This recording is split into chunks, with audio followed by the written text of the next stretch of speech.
Hello, बच्चों. Let's see the question. A uniform magnetic field of 3000 Gauss is established along the positive z direction. Z direction की तरफ क्या है? Magnetic field.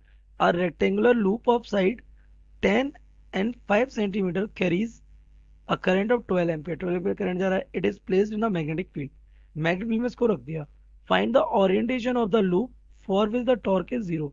तो coil को किस orientation में रखें कि जो torque है वो क्या हो जाए? जीरो हो जाए. तो let's see the key concept of this question.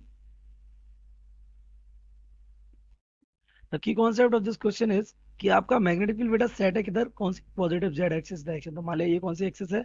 Z axis. इधर मान लेते हैं कौन सी एक्सिस हो जाएगी? Y axis. तो ये एक्सिस हमारी मान लिया कौन सी है? This is X axis. Magnetic field हमारा किधर है? ये हमारा इस डायरेक्शन में कौन है? B vector. अब कॉइल का जो टॉर्क होता है, torque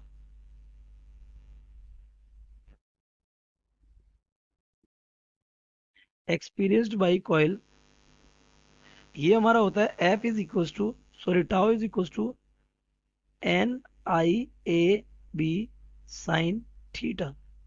and for torque is equal to zero. Condition क्या बोल रहा है? Tau is equal to zero ना.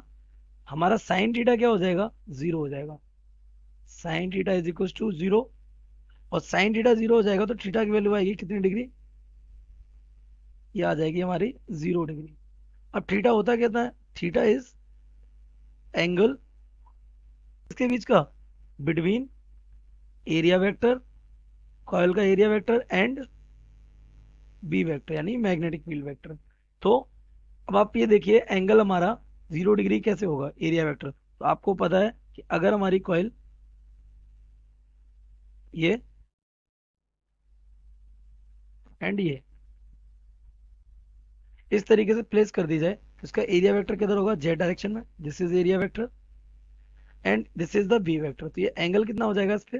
This angle is area vector and B vector के बीच में कितना हो जाएगा? 0 डिग्री. और इस ओरिएंटेशन में हमारा जो इस पे टॉर्क होगा वो टॉर्क कितना हो जाएगा? Torque will be zero. तो the coil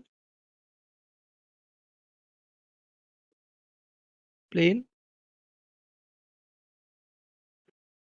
must be in, कौन सा प्लेन है बेटा ये? This plane is X Y plane. In X Y plane so that tau will be zero. तो टाउ हमारा क्या हो जाएगा? जीरो हो जाएगा. I hope you have understood it well. Best of luck.